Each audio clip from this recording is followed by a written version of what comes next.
Christians love to use the term biblical, biblical this, biblical that. What if that type of narrative is wrong? Let's talk about that. Hey guys, what's up? This is Laura Farhi. Welcome to the Spiritually Homesteading Podcast. Well, this is the summary of the podcast that you can find over on Apple or Spotify. Just search for Spiritually Homesteading. You'll be able to find the title of this video there, as well as others that are like it that might pique your interest. I help you lose your religion and keep your Jesus. So if you'd like to steal Jesus from the church, if you want to lose your religion and keep your Jesus, well, this is the place for you. Just subscribe to this channel so I could help declutter your faith with you. Talking about the difference between biblical and Christian. So a lot of times Christians love to use the term biblical this, biblical that, biblical womanhood, biblical manhood. What that just means is that they are using ideas from the Bible to illustrate standards that they think everybody should have.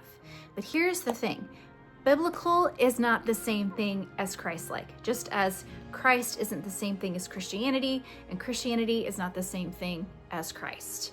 For example, in the Bible, you should be sacrificing animals. I don't see any Christians sacrificing their animals. Also in the Bible, Jesus says, hey, don't call anyone father because you only have one Father in heaven. But I don't see Christians throwing up their arms in the air because we celebrate Father's Day in the church.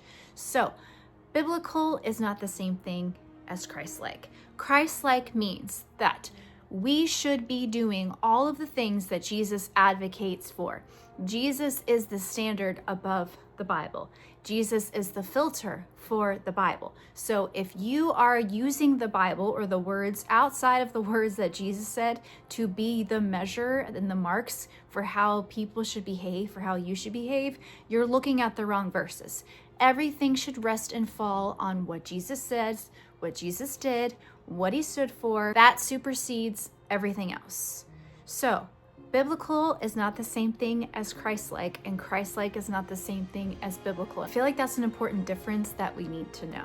Okay, guys, thank you so much for being here. If you like this video, give it a thumbs up. I put out new episodes every Sunday on the podcast and new videos every Monday. Make sure you subscribe to this channel, hit that little notification bell so you don't miss out on all the fun that we have here, and I will see you next Monday. Peace, love, and Jesus.